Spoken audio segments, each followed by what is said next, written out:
오늘 수요일 상암동 클래스 시작합니다. 집중호우로 대규모 피해가 발생한 13개 지자체가 특별 재난지역으로 선포됐다는 소식 조금 전 들어와 있습니다. 자, 오늘은 비가 잠시 주춤한 대신에 한낮에 매우 무더운 날씨가 예상됩니다. 네, 오늘 상클 놓쳐서는 안 될 국내외 시사 이슈 그리고 생생한 연예계 소식까지 준비했습니다. 판문점 JSA 관광 중에 북한으로 넘어간 미국인 네. 알고 보니 전역 미군 병사로 확인이 됐습니다. 이게 대체 무슨 일인지 자세히 들어보겠습니다. 오늘도 1시간 함께 하시죠.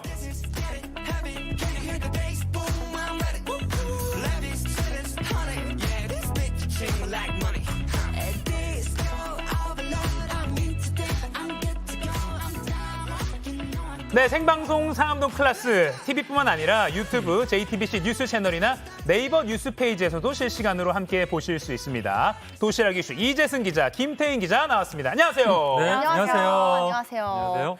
지금 시작을 하자마자 예. 서울에는 폭염주의보가 또 발효가 됐네요. 그렇군요. 네. 네, 시작이군요. 네, 비가 그치더니 이제 또 그렇습니다. 더워졌는데 건강 유의하시기 바라고요. 네. 이 점심시간에 친구, 동료들이랑 식사하면서 자유롭게 토크할 수 있도록 네, 네. 알기 쉽게 시사 이슈 설명해주는 코너죠. 네. 도시락 이슈 오늘 첫 번째 소식 뭔가요? 네, 오늘 첫 번째 이슈는요.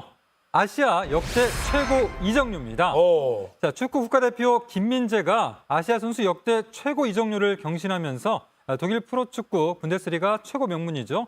바이에른 뮌헨에 입단했습니다. 야. 자, 뮌헨 구단은 홈페이지를 통해서 나폴리와 김민재의 이적 협상을 끝냈다면서 2028년까지 5년 계약을 했다고 발표했습니다. 등번호는 나폴리에서 달았던 3번 그대로입니다. 이정료가 아시아 선수로 역대 최고면 어느 정도 됩니까? 그러게요. 저도 궁금했습니다. 네. 늘 이런 게 좀 궁금해요. 네, 저도요. 왜 그럴까요? 네. 자, 뮌헨은 이 김민재와의 자세한 계약 내용을 공개하지는 않았지만 나폴리에 지급한 최소 이적료는 5천만 유로, 약 715억 원인 것으로 알려졌습니다. 또 연봉은 1,200만 유로로 172억 원 수준입니다. 자, 이렇게 되면 김민재는 이적료 부문에서 역대 한국인은 물론 아시아 선수 최고 금액이었던 3천만 유로 토트넘의 손흥민을 뛰어넘게 되면서 이 부문 1위에 올랐습니다. 야. 자, 이번 발표에 앞서 김민재 선수의 이적은 어느 정도 예견된 건데요. 맞아요. 나폴리 선발 명단에 항상 들어있던 김민재가 프리시즌 명단에서 빠지자 이적이 확정됐다라는 현지 보도가 쏟아졌습니다. 결국 발표가 나오기 전에 바이에른 뮌헨 대표이사가 직접 입을 열었습니다. Gilt für Min-Jae das, was Sie schon geschrieben haben, dass das ein spannender Spieler ist und dass wir daran interessiert sind. Und natürlich wünschen wir uns, dass er zu uns kommt, aber es ist noch 5천만 유로라는 역대 최고 이적료로 그 소속을 옮기게 된 건데 김민재 선수가 뮌헨에서 그럼 어떤 역할을 맡게 되는 건가요? 네, 김민재 하면 188cm의 키에 아주 그 빠른 발을 자랑하는 철벽 수비수입니다. 네. 자, 우리 축구 국가대표팀을 말할 때 손흥민이 넣고 김민재가 막는다라는 이런 말까지 있죠. 자, 김민재 선수는 풀타임을 소화하면서도 지치지 않는 그런 체력을 갖춘 선수인데요. 자, 이런 김민재에게 기대하는 역할은 토마스 투엘 뮌헨 감독의 말로 유추할 수가 있습니다. 자, 투엘 감독은 이적 발표에 앞서서 한국에서 오는 선수를 기다리고 있다며 파리 생제르맹으로 이적한 센터백 에르난데스의 빈자리를 충분히 메울 것이라고 확신을 했습니다. 네. 자, 센터백이 뚫리면 뒤에는 바로 골문 앞이기 때문에 굉장히 위험한 그런 상황이 나올 수 있습니다. 독일 언론도 김민재가 에르난데스보다 더 높은 곳에서 플레이한다면서 이 기대감을 숨기지 않았습니다. 네, 김민재 선수 소식은 참 반가운데 그렇죠. 축구 소식 하나만 더 짚으면 우리 대한축구협회가 아주 어이없는 실수를 했다고요? 네, 그렇습니다. 자, 아시안 게임이 2달 앞으로 다가왔는데 축구 대표팀이 벌써부터 삐걱거립니다. 대한축구협회가 어제 음주 전력이 있는 이상민을 항저우 아시안게임 대표팀에서 제외한다라고 발표했는데요. 네. 자, 알고 보니 이상민은 애초에 뽑힐 수 없는 선수였습니다. 이상민은 도로교통법 위반으로 벌금형을 받아서 축구협회 운영 규정상 3년 동안 태극마크를 달 수 없었습니다. 올해 8월까지는 선발이 불가능한 건데요. 근데 이상민 선수 이미 대표팀에 꾸준히 선발이 되지 않았어요? 맞아요. 그렇습니다. 자, 이상민은 이미 2년 전부터 아시안게임 대표팀에 꾸준히 선발이 됐고 경기도 치러왔는데 이 모든 게 행정 실수였던 겁니다. 아이고. 자, 여기서 문제가 좀 또 있는데요. 자, 아시안게임 최종 명단 엔트리 등록이 이미 지난 15일에 마감됐기 때문입니다. 자, 대체 선수 발탁도 어려운 상황이라서 우리 대표팀은 이상민을 빼면서 한 명이 부족한 21명으로 대회를 치러야 할 가능성이 높습니다.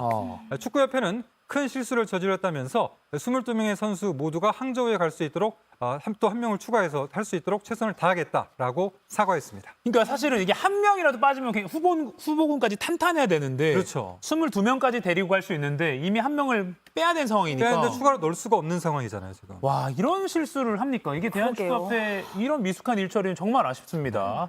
그전에 그 앞에 소식은 김민재 선수의 이 새 유니폼 입은 그 소식은 정말 앞으로도 좀 응원을 하고 이탈리아에서 또 이제 한마디로 대박 플레이를 펼쳤잖아요. 이제 독일에서. 독일에서도 건강하게 활약해 주기를 바랍니다. 네. 자, 다음으로 소개할 이슈는 뭡니까? 네, 다음은요. 하하하 웃더니 뛰어갔답니다. 네. 이름 모를 내용일 수 있는데 자, 판문점 공동경비구역 JSA를 견학하다 무단으로 월북한 미국인이 네. 현역 미군인 것으로 확인됐습니다. 자, 이 병사가 잘못을 저질러서 징계를 받고 미국으로 호송되는 상황이었다는 현지 보도도 나왔는데요. 워싱턴 포스트는 월북 미군이 한국서 폭행으로 체포됐다 최근 풀려났다라고 보도하기도 했습니다. 자, 풀려나서 자유의 몸으로 미국으로 돌아가려는 중이었다는 건데 조금씩 사실관계가 보도마다 다른 부분이 있습니다. 네, 이게 뭐 정확히 다 안 밝히는 것도 있으니까요. 미국 정부도.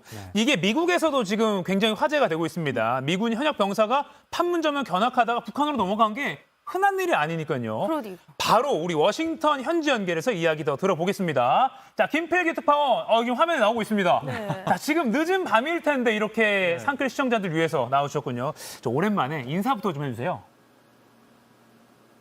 예.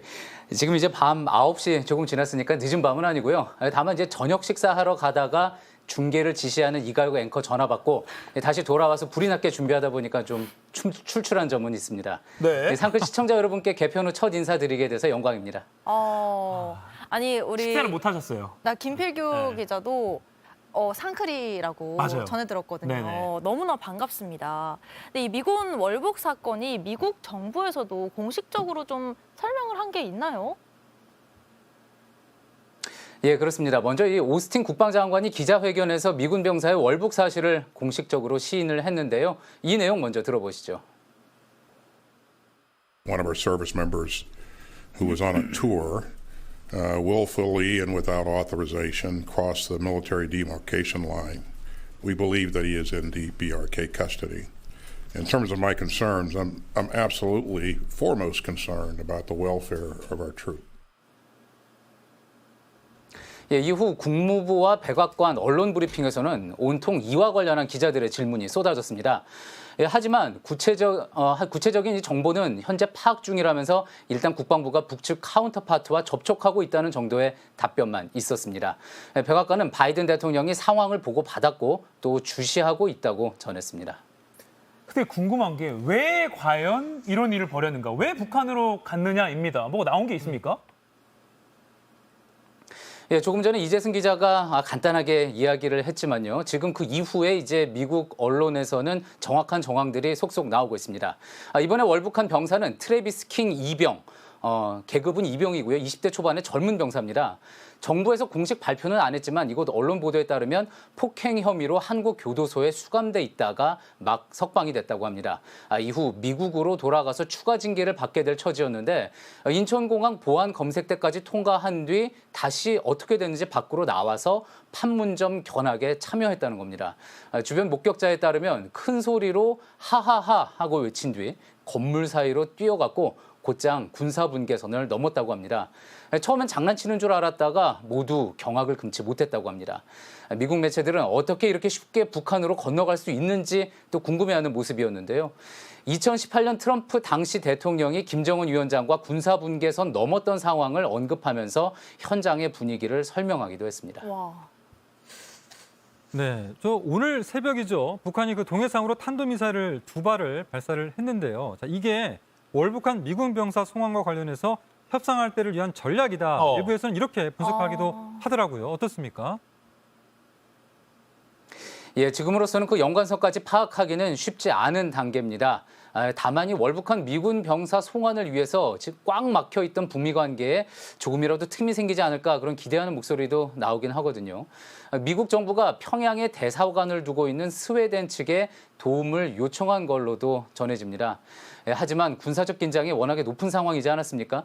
그래서 비핵화 논의로까지 이어지는 건 현재로서는 무리라는 전문가들의 의견도 있습니다.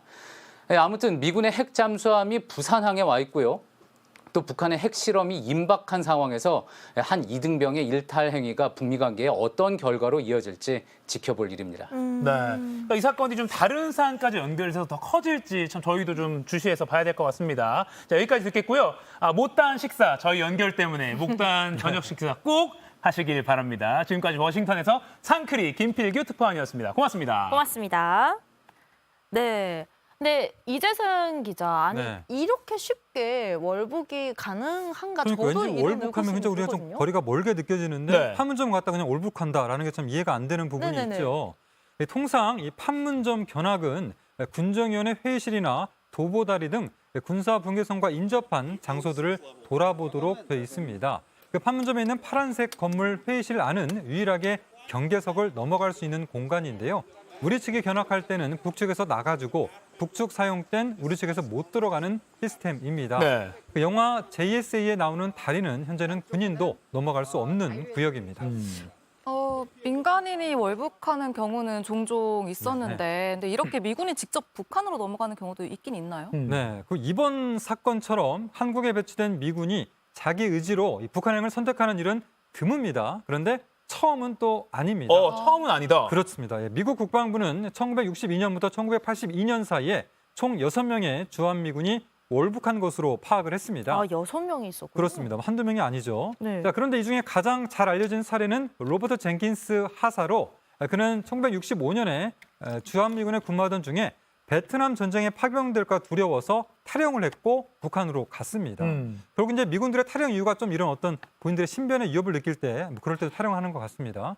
자, 북한은 그를 반미 선진에 이용을 했고요. 젠킨스는 일본인 납치 피해자와 결혼한 뒤에 북한 생활 39년 만에 일본으로 갈 수 있었습니다. 네. 이번에 월북한 이 미군 이 사건, 만약 미국이 신병 인도를 또 북한에 요청할 경우에 또 테이블에 마주 앉아야 될 거 아니에요? 네네. 뭐 어떻게 좀 상황이 진행될지 지켜볼 필요가 있을 것 같습니다. 자, 다음 이슈 전해주시죠. 네, 다음 이슈는요.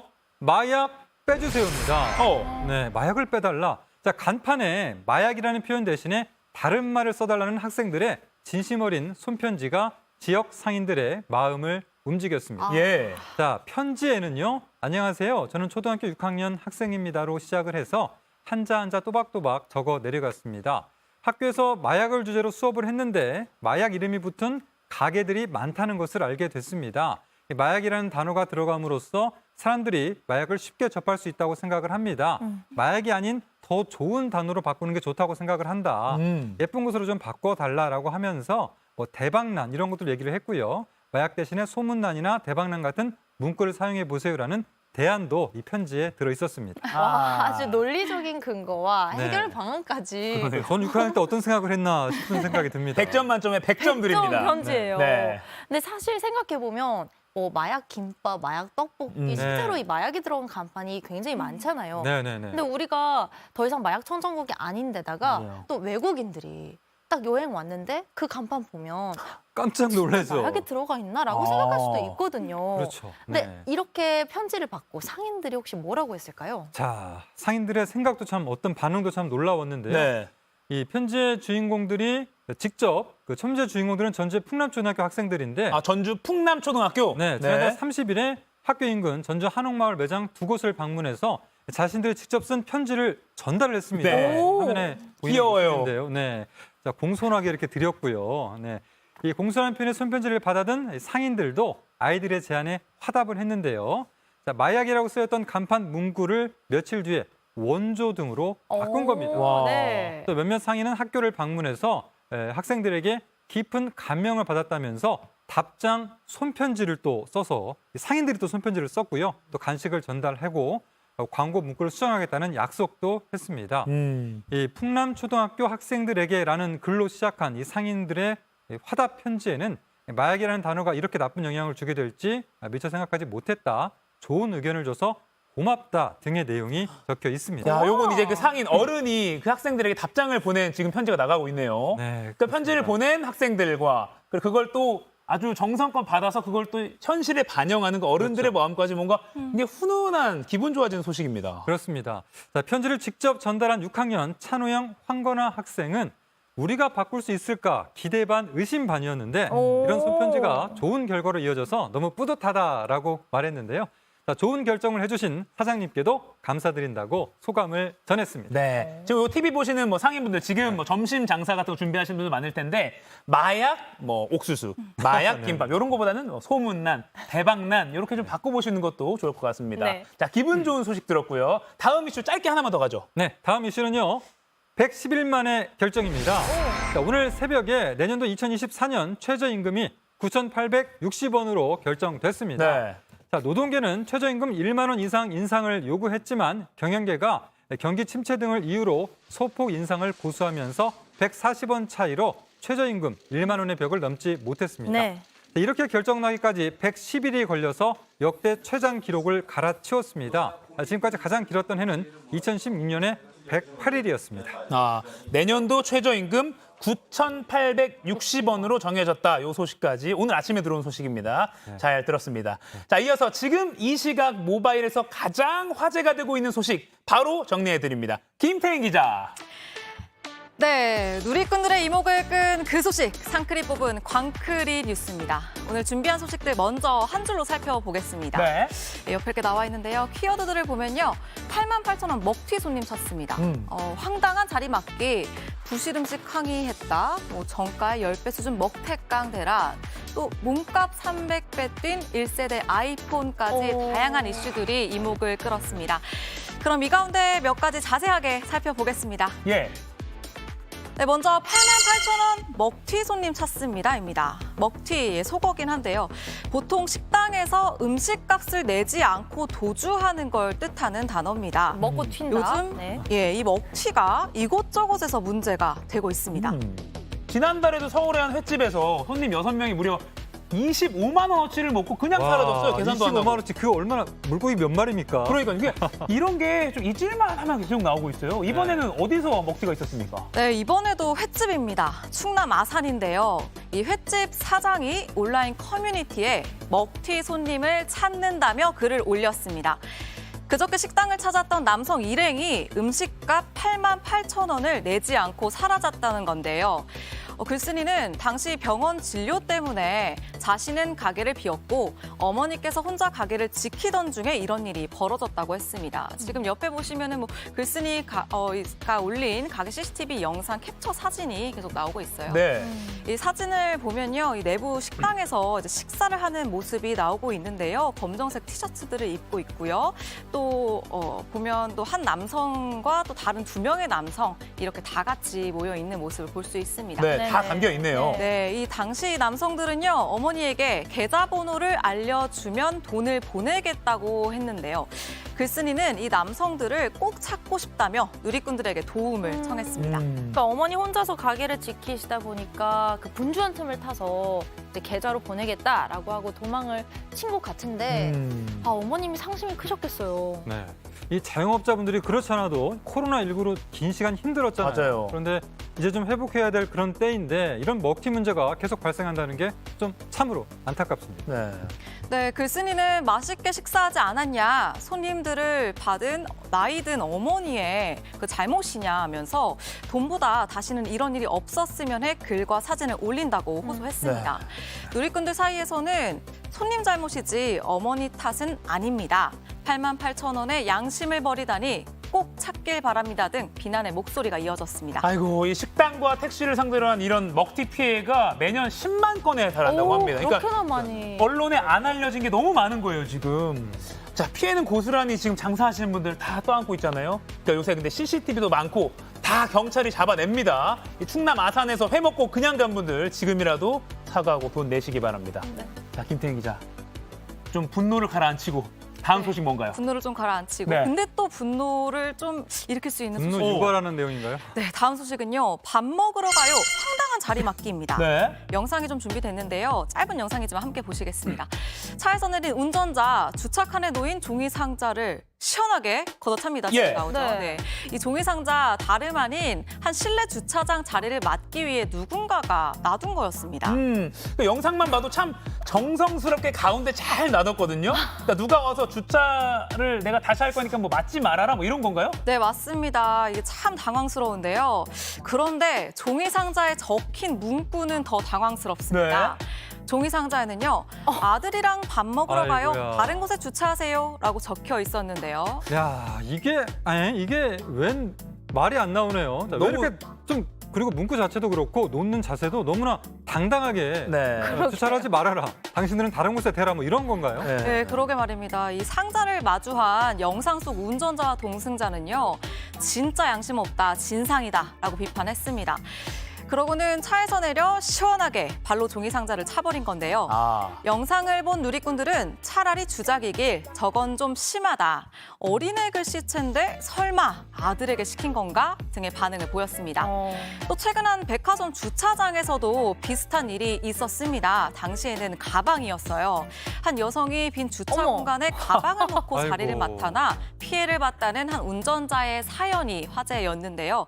이른바 주차 빌런, 주차를 막는 악당이라는 뜻인데요.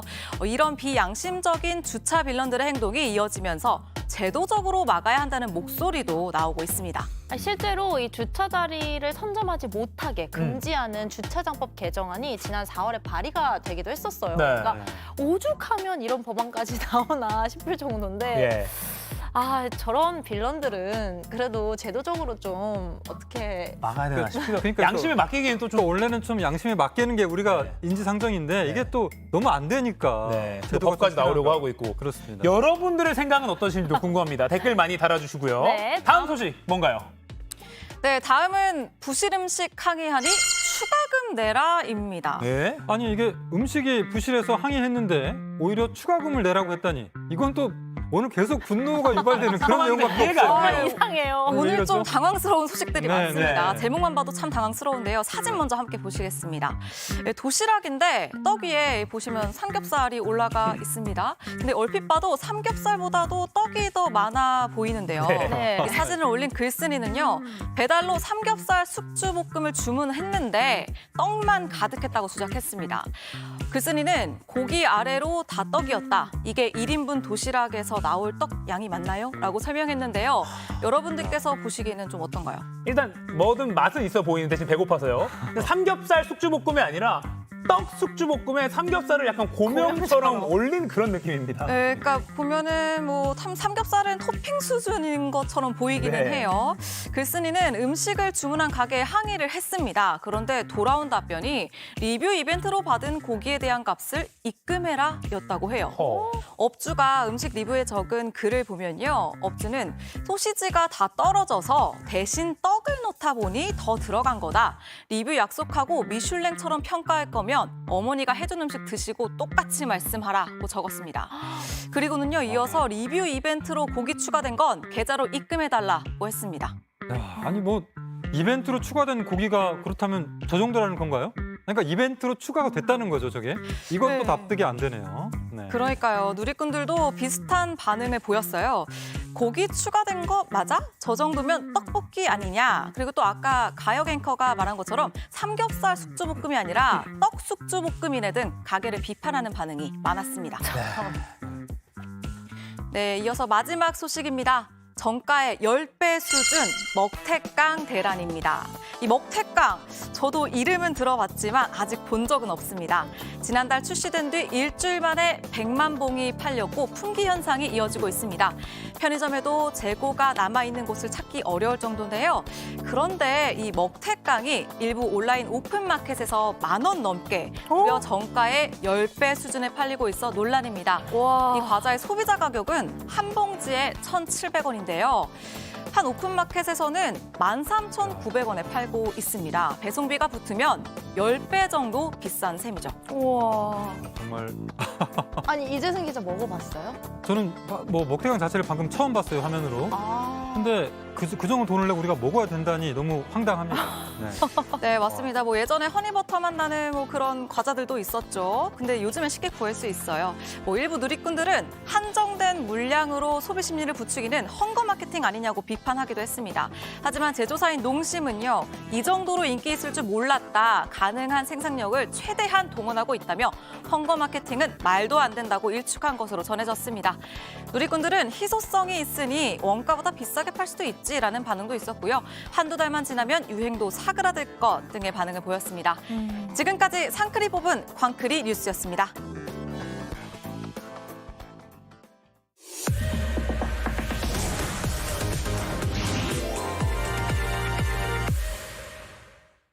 네, 지금 시각 10시 24분입니다. 저 같은 경알못, 경제를 잘 알지 못하는 사람을 위한 당장 내 돈이 되는 정보, 머니클래스. 오늘의 키워드 먼저 보시죠.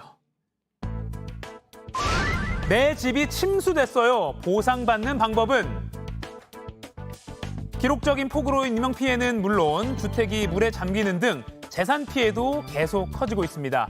대형 건설사가 지은 신축 아파트 시설 곳곳이 지금 보시는 것처럼 물에 잠기는 일도 있었고요. 천장에 빗물이 새서 집 자체가 엉망이 됐다, 이런 사례도 있습니다.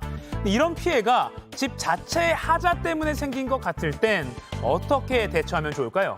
전문가와 함께 부동산 하자 어떻게 따지고 보상받을 수 있는지 알아보겠습니다.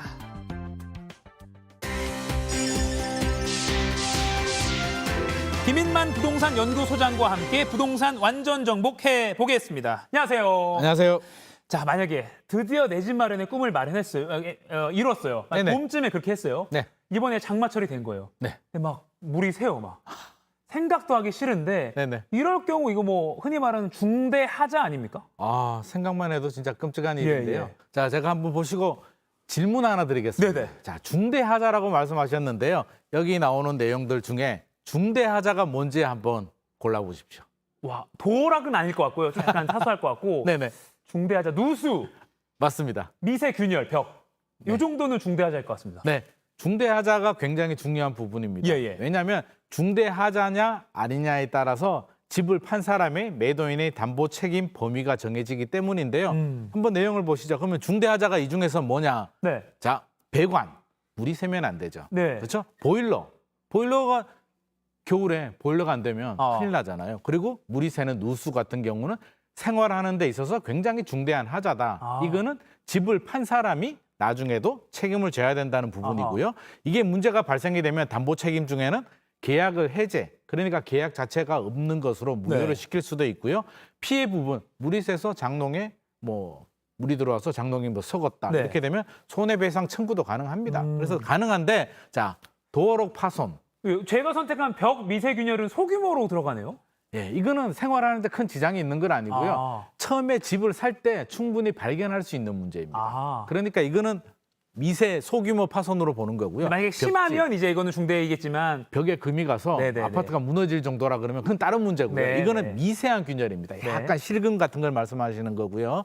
곰팡이, 몰딩, 훼손 이런 부분에 대해서는 내가 집을 계약할 때 충분히 확인할 수 있는 사항이기 때문에 이거는 나중에 내가 계약을 끝나고 잔금 치고 입주했는데 이사했는데 발견했다고 해서 판 사람, 집주인한테 책임을 물을 수 없습니다.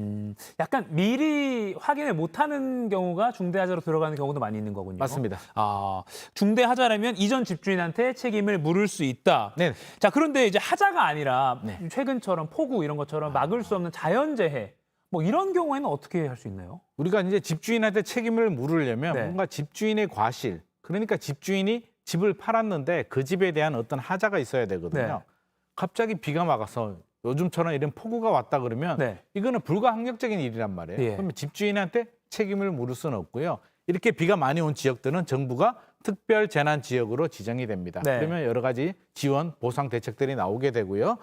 혹시라도 이거 좀 누수나 비가 많이 왔을 때 이 집에 문제가 될 것 같다라는 예. 생각이 들면 주택 풍수의 보험이라고 있습니다. 그래서 본인이 판단해서 아이가 뒤에 산이 있는데 비가 왔을 때 산사태가 발생할 우려가 있다라고 하면 이런 보험을 적극 활용하시는 것도 좋을 것 같습니다. 네. 그러면 이제 이전 집주인이 언제까지 계속해서 지금 제가 들어와서 사는데도 이게 집을 뭐 하자를 보수해주고 이럴 수는 없잖아요. 네네. 예를 들어서 작년 봄에 제가 이 집에 이제 이사를 왔어요. 네네. 근데 올 여름에 뭐 문제가 생긴 거예요. 뭐 누수가 되거나 그럴 경우에 네.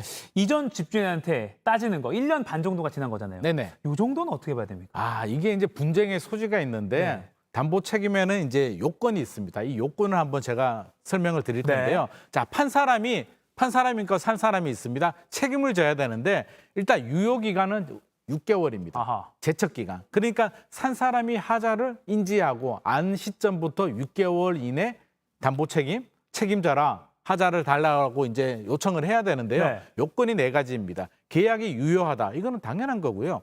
계약 시점에 하자가 있어야 됩니다. 이 부분이 이제 논란이 되는 부분이고요. 산 사람이 몰랐고 잘못이 없어야 되는 거는 당연하고 6개월 내 요구. 노란색 보이시죠? 예. 이 부분이 이제 분쟁의 씨앗이 되는데 말씀하신 것처럼 작년 봄에 샀는데 네. 올 여름에 내가 물이 새는 걸 발견한 겁니다. 네. 작년 여름에도 비가 많이 왔는데 이게 계약 시점이라면 작년 봄이란 말이에요. 네. 작년 봄에 뭔가 균열이 생겨서 그것 때문에 물이 새야 되는데 왜 작년 여름은 괜찮고 올 여름에 비가 샜을까? 네. 이런 경우라면 인정받기가 어렵고요. 아. 만약에 겨울에 샀는데 다음에 여름에 비가 와서 물이 샜다라고 하면 확인할 방법이 없는 거잖아요. 네. 계약 시점부터 겨울에 금이 가 있었는데 비가 안 왔으니까 몰랐다라고 해서 인정이 됩니다. 그래서 6개월이라고 해서 3년이 지나서 하자가 있다라고 해서 신청하면 안 되고요. 기본적으로 법원에서는 계약 시점에 하자를 인정을 하기 때문에 판단을 해보면 기간이 길어지면 안 되겠죠. 아. 최대한 빨리 확인하는 게 좋을 것 같습니다. 지금 요 그래픽에 의하면 예를 들어서 지금 작년 아니고 올 봄쯤에 뭐 2월쯤에 이제 새로 들어오신 분 같은 경우에는 그렇죠. 지금 폭우 때문에 그러니까 6개월 내죠. 네네. 지금 폭우 때문에 비가 새서 뭔가 분쟁이 발생할 경우가 있긴 있겠네요. 충분히 가능하고요. 예, 예. 이 6개월이란 게 계약 시점이 아니고요. 네. 그러니까 봄에 계약을 하고 여름에 이제 발견을 하잖아요. 물이 네. 새잖아요. 예. 물이 샌 걸 안 시점부터 6개월 내에 청구를 하면 됩니다. 아, 그거군요. 예, 그 6개월인데 그 시점이 자 물이 샜는데 봄에 계약했으니까 판사가 볼 때에는 아 봄에 계약할 때는 비가 안 오니까 모르겠구나. 그게 여름에 발견이 됐구나라고 알 수 있는데 이게 1년, 2년이 지나면 판사가 그러겠죠. 작년 여름은 왜 괜찮았어? 그러니까 이거는 계약 시점의 하자가 아니라 네가 살고 있는 동안에 하자가 발생한 거야라고 판단을 합니다. 뭐 사실 전 집주인한테 뭐 무한정 따질 수는 없는 거니까 네네. 네, 이해는 되는 부분도 있습니다. 자, 그러면 지금까지 이제 집을 사서 들어간 경우에 대해서 알아봤고요. 네. 이제 뭐 전세나 월세로 그러니까 세입자로 들어갔을 경우에 살다가 하자가 발견됐다. 네. 이럴 경우에는 뭐 보상 관계가 어떻게 됩니까?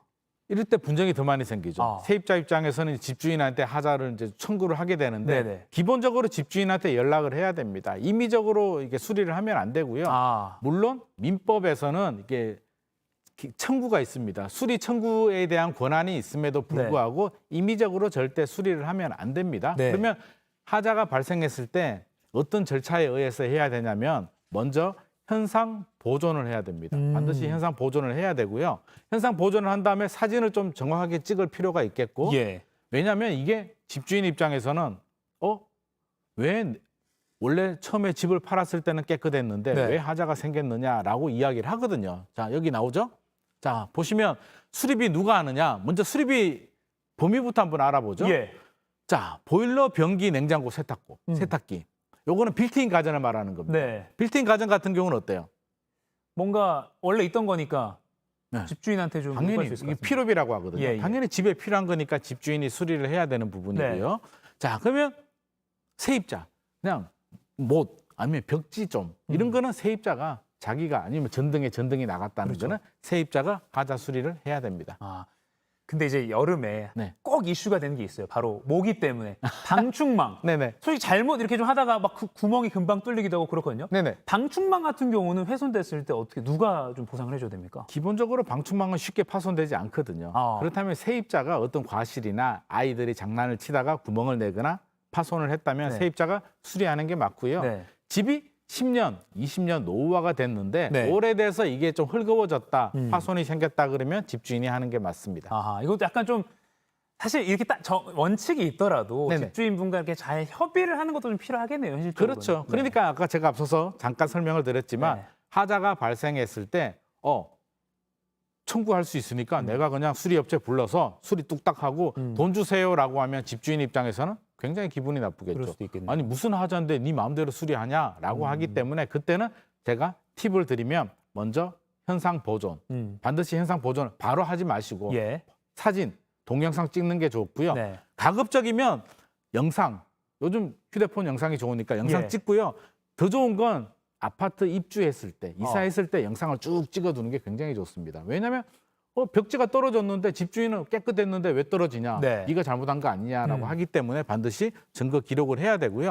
한 사람이나 업체와 동행해서 확인, 수리를 한 다음에 수리를 하고 수리비를 청구하는 게 좋습니다. 근데 제가 또 하나 굳이 또 집어보면 현상 보존을 강조하셨습니다. 네네. 근데 만약에 윗집에서 뭐 원인이 됐든 비가 많이 와서 막 천장에서 물이 뚝뚝 떨어져요. 네. 그럼 이제 김민만 부동산 연구소장님이 현상 보존을 하라고 했으니까 이거 안 고치고 버텨야 돼. 양동이 받아놓고 계속 무한정 기다릴 수는 없는 거 아닙니까? 아, 진짜 이게 생각만 해도 실제로 그런 경우들이 많이 생깁니다. 네, 이게 네. 양동이 받아보는 경우들이 굉장히 많이 예, 생기는데 이 그림에도 보이시죠? 자, 이런 경우에 어떻게 되느냐? 네. 물이 새는 거는 명백한 하자거든요. 예. 그러면 계속 양동이만 두지 마시고 일단 집주인한테 연락을 해야 됩니다. 물이 새는데 우리가 이렇게 양동이를 두고 있으니 수리업체를 불러서 수리를 하겠습니다라고 하면 그걸 거부하는 집주인은 없습니다. 통보를 하고 바로 수리를 해야지 집주인이 수리해 줄 때까지 올 때까지 계속 양동이를 바치고 맨날 며칠 있을 필요는 없습니다. 알겠습니다. 근데 이제 만약에 뭐 우리 집 뭐 201호, 301호 이런 우리 집뿐만 아니라 네. 뭐 아파트 지하 주차장, 뭐 지하 창고, 뭐 공용 시설이 이렇게 아파트 전체적으로 뭔가 문제가 생겼을 때는 네. 최근에 뭐 그 서울 개포동에 뭐 유명한 그 개포동 자이 아파트인가요? 네네. 거기도 뭐 무슨 폭우 때문에 갑자기 침수되는 일도 있었잖아요. 네네. 이런 경우에는 어떻게 뭐 누구한테 보상을 받을 수 있는 겁니까? 기본적으로 이제 기간이 굉장히 중요합니다. 네. 아파트 같은 경우에 그 건설사가 책임지는 기간이 있거든요. 네. 자, 기간을 보시면 기본 2년에서 5년까지 기간이 정해집니다. 담보 예. 하자 담보 책임의 기간이 정해지는데요. 이 기간에 따라서 자, 지금 물 새는 거 보이시죠? 네. 자, 그래서 2년에서 10년까지 이 기간이 정해지는데 우리가 말하는 거는 물이 새는 거잖아요. 배수, 방수에 문제가 있는 건 5년입니다. 네. 이 5년의 시간이 굉장히 중요하고요. 5년 이내 물이 샜다라고 하면 당연히 공사한 건설사한테 청구를 할 수 있습니다. 네. 5년이 지나면 어떻게 하느냐? 5년이 지나면 관리사무소한테 연락을 해서 우리 집에 뭐 지하 주차장에 물이 새니까 수리를 해달라고 하면 관리사무소에서 수리를 합니다. 뭐 장기 수선 충당금인가요? 그렇죠. 이런 것도 내잖아요, 저희가. 그러면 그런 지하 걸로. 주차장에 물이 새는데 우리가 돈 내야 돼라고 하면 걱정할 필요가 없는 게 우리 관리비 낼 때 장기 수선 충당금이라고 매달 얼마씩 내거든요. 이런 거 고치라고 내는 거죠? 그 돈을 적립을 해서 물이 새거나 아파트에 문제가 있거나 페인트 도색을 할 때 사용하는 돈이 바로 장기 수선 충당금입니다. 네. 마지막 마치기 전에 하나만 더 여쭤보면 네. 이제 뭐 지금 매매로 들어와 살든 아니면 뭐 세입자로 들어와 살든 하자가 발생했을 때에 대해서 알아봤는데 그게 아니라 공사 중이에요. 지금 아파트가 아직 완공이 안 됐어요. 네. 그런데 뭐 예를 들어서 최근에 이게 온라인에서 화제가 된 사진이거든요. 이게 동대문구인데 서울에 네네. 비가 많이 오는데 콘크리트 타설을 해가지고 논란이 됐어요. 네. 이런 경우에 이걸 발견했다. 뭐 입주 예정자든 지역 주민이든 네. 이럴 때는 누구한테 어떻게 따져야 됩니까? 저도 이 뉴스를 보긴 했는데요. 이게 하자가 발생한 건 아니거든요. 하자가 발생할 우려가 있기 때문에 네. 이걸 가지고 하자 담보 책임을 물을 수는 없는 거고요. 아하. 이런 경우는 구청이나 시청에 민원을 넣는 게 가장 좋습니다. 민원을 넣으면 반드시 예. 민원이 접수되면 현장에 출동을 해서 확인해야 되는 의무가 있기 때문에 민원을 넣으면 아마 구청에서 아마 관리 감독이 들어갔을 것 같습니다. 비 올 때 콘크리트 타설에서 불안하다 싶으면 일단은 구청에 맞습니다. 민원을 넣는 것이 최우선이다. 네. 알겠습니다. 여기까지 정리하겠습니다. 지금까지 머니클래스 김인만 부동산 연구소장이었습니다. 고맙습니다. 지구촌에서 화제가 된 소식들 알아보는 월드클래스입니다. 오늘 첫 번째 소식, 세계 신기록 세우기 열풍이 불고 있는 나이지리아 소식입니다. 이 여성은 나이지리아의 요리사 힐다 바키란데요. 지난 5월 무려 100시간 연속 요리 기록에 도전하면서 큰 화제를 모았습니다. 나이지리아 부통령까지 나서서 응원할 정도였는데 그 이후로 나이지리아에 세계 신기록 세우기 열풍이 불기 시작했습니다. 자, 카메라 앞에서 울고 있는 이 나이지리아 남성, 얼마나 괴로운 일이 있길래 이러는 걸까 싶은데 사실은 세계 신기록에 도전하는 중입니다. 일주일 동안 쉬지 않고 눈물을 흘리겠다는 거예요. 그런데 부작용으로 두통과 붓기가 찾아왔고요. 45분 동안 일시적으로 시력을 잃는 아찔한 경험까지 했습니다. 또 오랫동안 마사지 하기 기록에 도전했던 한 안마사가 시작한 지 50시간 만에 쓰러지는 일도 있었는데요. 이렇게 최근 나이지리아에서 세계 신기록 세우기가 인기를 끌면서 사고도 잇따르고 있습니다. 건강을 해치면서까지 지나친 시도를 하는 사람들이 늘자 기네스 기록 협회 측에서 기록 세우기용 마라톤을 멈춰달라고 호소하기도 했는데요. 과유불급, 뭐든 정도가 지나치면 미치지 못한 것과 같다고 하잖아요. 도전도 좋지만 건강도 잘 챙겨야겠죠? 이번엔 어딜까요? 이 거리인데 냄비를 갖고 나와서 달걀을 깨 넣었더니 이렇게 금세 익어버립니다. 맛있게 익었죠? 이번엔 맨홀 뚜껑 위에 기름을 칠하고 반죽을 붓는데요. 와, 겨우 한 2, 3분 지났을까요? 팬케이크가 구워졌습니다. 황당한 이 요리 장면, 중국 동북부 허베이성에서 포착된 모습인데요.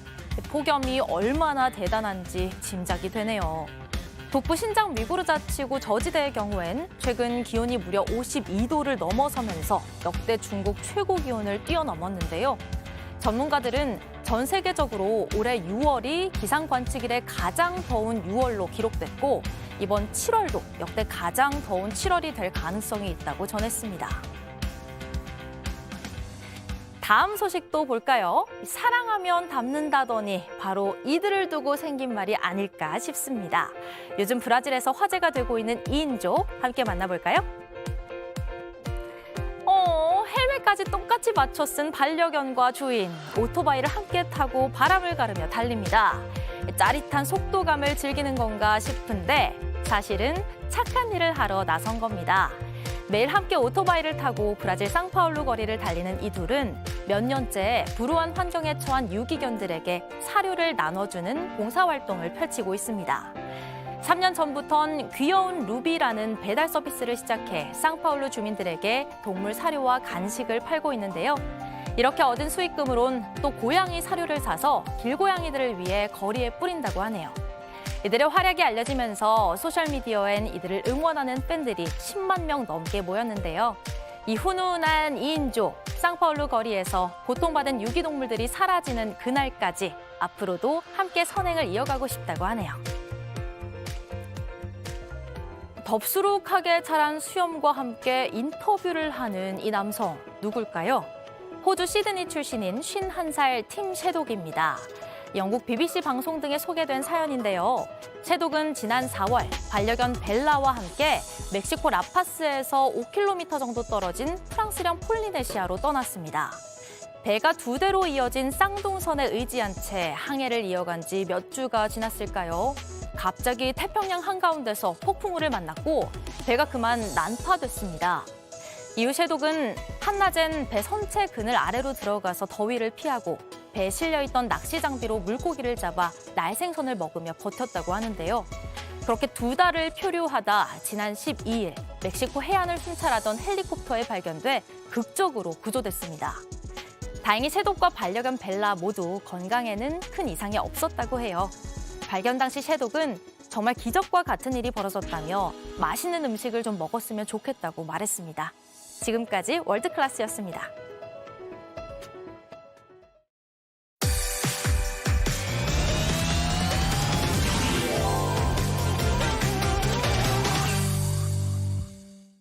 네, 상클 라이프 시간입니다. 매주 수요일에는 국내 최고의 연예 전문 기자들이 연예계 뜨거운 이슈들 정리해드립니다. 오늘 JTBC 엔터뉴스팀의 황소영 기자 나왔습니다. 안녕하세요. 안녕하세요. 안녕하세요. 자, 첫 번째 소식 영상으로 바로 만나보겠습니다. 안녕하십니까, 박보검입니다. 대한민국 첫 번째 무게릭 요양병원 건립을 위한 2023 아이스버킷 챌린지입니다. 현 선배님으로부터 바통을 이어받아 축하합니다. 무게릭병 환우분들과 가족분들의 건강과 행복을 진심으로 기원합니다. 안녕하세요, 아이유입니다. 앞으로도 무게릭 환우분들과 가족분들을 향한 응원과 성원이 계속해서 꾸준히 이어졌으면 하는 마음입니다.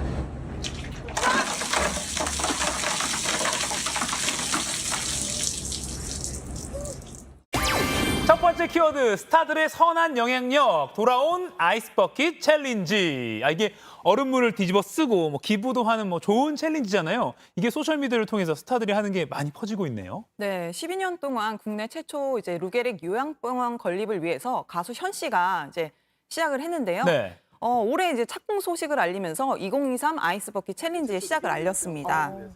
이 아이스버킷 챌린지는 루게릭병의 근육 수축 증상을 함께 느껴보자는 취지로 얼음물을 뒤집어 쓰는 모습을 인증하는 릴레이 기부 캠페인인데요. 한 사람당 3사람을 지목하고 지목된 사람은 하루 안에 얼음물 샤워를 하거나 $100를 기부하면 됩니다. 물론 다 해도 됩니다. 네. 네, 현 씨는 배우 박보검 씨, 가수 아이유 씨 등을 지목했고요. 많은 스타들이 이에 동참하고 있습니다. 시원하게 얼음물을 뒤집어 쓴 이 박보검 씨, 또 아이유 씨를 시작으로 계속해서 이 훈훈한 기부 챌린지가 이어지고 있다고요. 네, 아이유 씨는 2014년, 그리고 2018년, 그리고 2023년 모두 동참을 했습니다. 네. 영상을 올린 이후에 팬클럽인 유에나와 함께 아이유에나라는 이름으로 5천만 원을 기부하며 선한 영향력을 보여줬습니다. 지목을 받은 걸그룹 오마이걸 미미 씨, 배우 임시완 씨, 곽동현 씨 등이 직접 얼음물을 뒤집어 쓰면서 따뜻한 마음을 나눴고요. 얼음물을 맞는 대신 기부 소식과 함께 팬들에게도 참여를 독려해 선한 영향력을 행사한 스타들도 많습니다. 예. 배우 이도현 씨, 송혜교 씨, 한소희 씨, 그리고 래퍼 이영지 씨 등이 1,000만 원 기부와 함께 힘을 보탰습니다. 예. 또 그런가 하면 지금 비 피해가 큰데 이 복구를 돕기 위한 스타들의 기부도 계속 이어지고 있다고요. 네, 폭우로 인해서 수해민이 많이 생겼는데요. 네, 이 스타들의 고액 기부가 이어지고 있습니다. 배우 이제 우리 공개열의 커플이죠. 배우 신민아 씨, 김우빈 커플이 1억 원을 각각 기부하면서 선행에 동참을 했습니다. 그리고 방송인 유재석 씨가 또 이제 수해 복구 현장에 써달라면서 각각 1억 원을 기부했고요. 네. 배우 김혜수 씨, 수지 씨, 가수 이찬원 씨, 싸이 씨, 이효리 씨도 1억 원 기부와 함께 하루빨리 일상으로 돌아갈 수 있길 바라는 마음을 전했습니다. 유재석 씨는 그러니까 희망브릿지 전국 제9호 협회에 1억 원을 기부했군요. 네. 아하. 그리고 이제 또 빼놓을 수 없는 분이 있죠. 가수 임영웅 씨입니다. 역시. 네, 임영웅 씨는 이제 본인과 이제 소속사가 이제 동참을 해서요. 팬클럽인 영웅시대의 이름으로 집중호우 피해 지원을 위한 성금 2억 원을 기부했습니다. 네. 이번 기부를 포함해서 현재까지 누적 성금이 무려 12억 원입니다. 네, 어마어마한 선행을 보여주고 있습니다. 네. 배우 한효주 씨는 이번 오송 지하차도 사고가 난 청주가 고향인데요. 네, 고향을 위해 5천만 원을 기부했습니다. 와, 정말 모두 대단합니다. 이렇게 금전적으로 지원을 하시는 분들도 있지만 그 루게릭병 같은 경우에도 달리기를 꾸준히 하면서 계속해서 그 환우들의 고충을 이제 알리고 기부금을 모으는 분들도 계시더라고요. 네. 뭔가 각자가 잘하는 것들을 발휘해서 서로 돕는 그 마음이 너무 예쁜 것 같아요. 네. 그래서 이 성금도 그리고 또 다른 도움들도 필요한 곳에 잘 쓰이길 바라겠습니다. 네. 다 다음 주제 바로 영상으로 만나볼까요?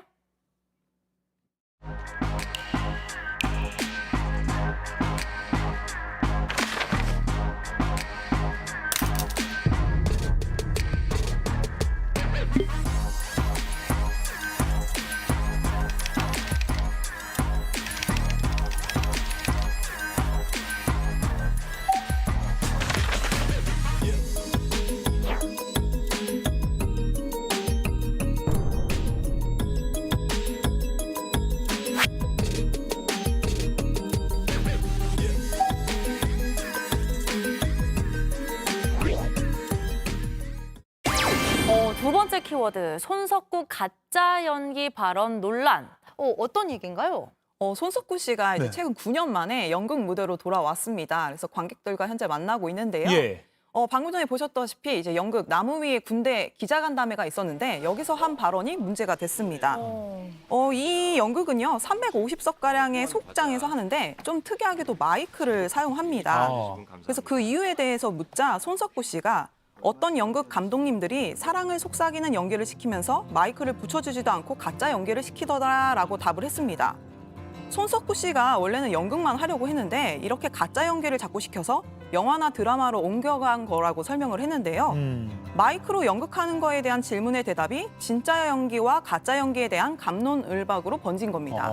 이 발언에 대해서 아까 영상으로도 나왔지만 그 배우 원로 배우로 꼽히고 있죠. 남명열 씨가 또 한마디를 했죠. 네, 남영열 씨가 정확히 손석구 씨를 겨냥해서 그저 웃는다. 그 오만함이란이라는 글을 남겼습니다. 예. 사실 이제 속삭여도 350석 정도는 소리로 채우는 배우가 여럿 있다라면서 모든 연기는 허구의 인물을 연기하는 건데 진짜 연기가 무엇이라 규정하는 것 자체가 말이 안 된다라고 아하. 일침을 놨습니다. 이후 남영열 씨가 누리꾼들과 설전을 벌였는데요. 악플과 이제 이 의견을 지지하는 댓글이 뒤섞여서 혼란을 벌였습니다. 후폭풍이 계속되자 남영열 씨는 해당 글을 삭제하고 댓글창을 모두 닫아버렸습니다. 손석구 씨는 추가로 입장을 내진 않았습니다. 저도 이게 조금 시끌시끌해서 좀 유심히 보고 있었는데 반응을 어떻게 하나 이렇게 궁금했거든요. 근데 손석구 씨가 논란 이후에 이제 공식석상의 모습을 이제 드러냈는데 그와 관련해서는 딱히 또 말씀을 하시진 않은 것 같아요. 네, 어제였습니다. 그래서 넷플릭스 시리즈 이제 DP 시즌2가 어제 제작 발표회를 진행했거든요. 예. 그래서 어제 이 자리에 손석구 씨가 참석을 했었습니다. 이날 밝은 미소와 여유로운 모습을 보여줬는데요. 본인을 둘러싼 잡음에 대해서는 따로 언급하지 않았습니다. 탈영병 체포조라는 신선한 소재와 매력적인 캐릭터, 그리고 부조리한 체제의 통렬한 메시지를 전하면서 반향을 일으켰던 DP는 시즌1 이후 2년 만에 돌아왔는데요. 손석구 씨는 자신이 연기한 임지석 대위의 캐릭터 변화를 예고했습니다. 시즌2에서는 조금 더 대한민국 육군 장병으로서 책임감을 찾아가는 모습이 나온다라고 했고요. 동료들의 연기를 보며 감탄을 금치 못했다라면서 배우들의 열연을 기대해달라고 당부했습니다. 네. 바로 다음 주제는요. 키워드로 바로 만나보겠습니다. 키워드 보여주세요.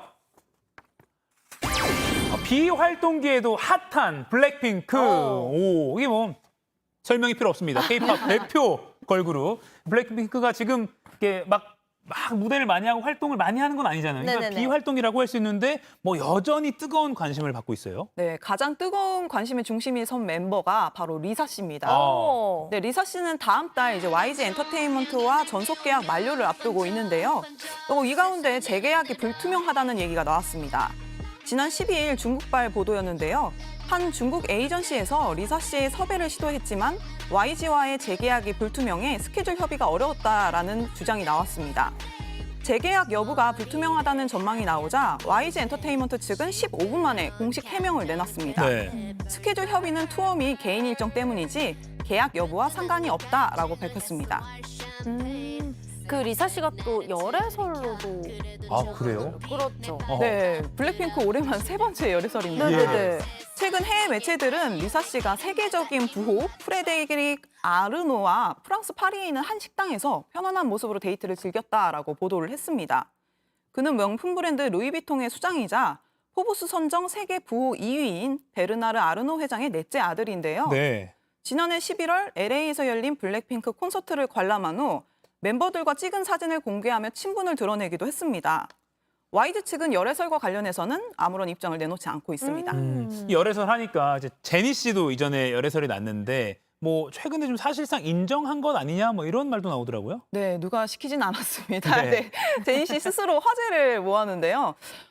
되게 이제 좀 특이하긴 했습니다. 소셜 미디어에 이제 몇 주 전이라는 글과 함께 사진을 올렸는데 네.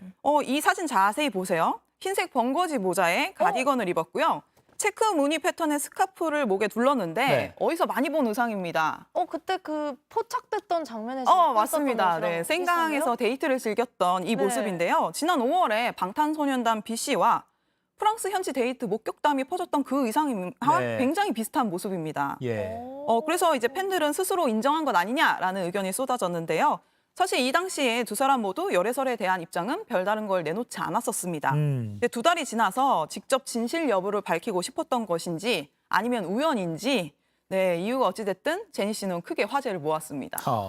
제니 씨의 솔직한 인터뷰 또 눈길을 끌고 있더라고요. 네, 제니 씨가 최근에 이제 그 영국 출신 팝스타죠. 두아리파가 진행하는 BBC 이제 팟캐스트에 출연을 했습니다. 네. 무대에서 안무를 대충 한다는 무성의 퍼포먼스 논란에 대해서 직접 해명을 했는데요. 공연 중에 계속 다쳤고 스트레스가 많았다라면서 다친 상태에서 춤을 추다 보니 최선을 다하지 않은 것처럼 보여 팬들을 실망하게 한 것 같다라고 전했습니다. 또 연습생 때 영어 때문에 랩을 하라고 시켜서 하게 됐고 데뷔 후 번아웃을 겪기도 했다고 고백을 했는데요. 본인에 대한 논란과 고충에 대해 솔직하게 털어놓으면서 팬들의 더욱 큰 지지를 받는 모습이었습니다. 네. 자, 오늘은 하나 소식이 더 준비되어 있죠. 바로 키워드로 만나보겠습니다. 주윤발 혼수 상태설 가짜 뉴스였다. 영화 영웅 본색의 주인공 홍콩 스타 주윤발 씨의 이 건강 이상설이 돌았었는데 이게 허위 정보라고 밝혔군요. 네, 최근에 주윤발 씨가 혼수 상태에 빠졌다, 네. 뭐 사망했다라는 이야기까지 나왔습니다. 예, 예. 하지만 아주 건강한 모습으로 팬들과 만났습니다. 네. 네, 바로 지난 주말인데요. 홍콩의 한 극장에서 열린 영화 날 도박의 신이라 부르지마 무대와 인사에 등장을 했습니다. 검은 티셔츠에 청바지를 입고 환한 미소로 팬들과 밝게 소통하는 모습이 영상을 통해서 공개가 됐는데요. 지금 이 영상이군요. 네, 맞습니다. 주윤발 씨의 사망설은 정말 꾸준하게 제기되고 있습니다. 그런데 또 이렇게 건강한 모습으로 돌아오자 팬들 사이에선 역시 불사조다. 이미 몇 번 죽었다 살아난 것 같다라는 등의 반응을 보였습니다. 사실 저희 월드클래스에서 그 이용주 캐스터가 홍콩 언론을 인용해서 소문이 있다, 이런 소문이 있다라는 정도로는 이제 전해드렸었거든요. 근데 이 주윤발 배우가 실제로 이제 멀쩡한데 위독설이 도대체 왜 도는 건가요? 그 최근에 한 중국 매체에서 이제 주윤발 씨가 뇌졸중으로 위독한 상태다라고 보도를 해서 이게 사실 퍼지게 된 겁니다. 네. 이 지난 4일에 코로나19 확진 판정을 받고 예정됐던 무대 일정이 취소됐는데요. 일부 누리꾼 사이에서 그가 코로나 감염 후 뇌졸중으로 혼수 상태에 빠졌다는 가짜 뉴스를 퍼뜨린 걸 보도를 한 겁니다. 정말 다행스럽게도 근데 이제 멀쩡한 모습으로 이제 나타났잖아요. 네. 주윤발 씨를 향한 팬들은 따거, 큰형님이라고 부르면서 크게 안도했습니다. 따거. 주윤발 따거. 어쨌든 뭐 많은 분들은 사랑을 받은 이 배우가 위독한 건 아니었다, 허위 정보였다라고 하니까 뭐 반갑긴 합니다. 맞아요. 우리 유튜브에서 후왕님이 네. 가짜 뉴스는 어느 나라나 극이라고 네. 남겨주셨어요. 알겠습니다. 황소영 기자 오늘 준비한 소식 잘 들었습니다. 고맙습니다. 고맙습니다. 네, 상암동 클래스 오늘 준비한 소식은 여기까지입니다. 이 장맛비가 잠시 약해진 대신에 무더위가 기승을 부리겠습니다. 네, 주말에 다시 장맛비 가능성이 있는데요. 그 전까지 수해 복구 또 실종자 수색에 속도가 좀 붙었으면 하는 바람입니다. 저희는 그럼 내일 오전 10시에 다시 찾아뵙겠습니다. 내일도 상클해주세요. 고맙습니다. 네, 고맙습니다.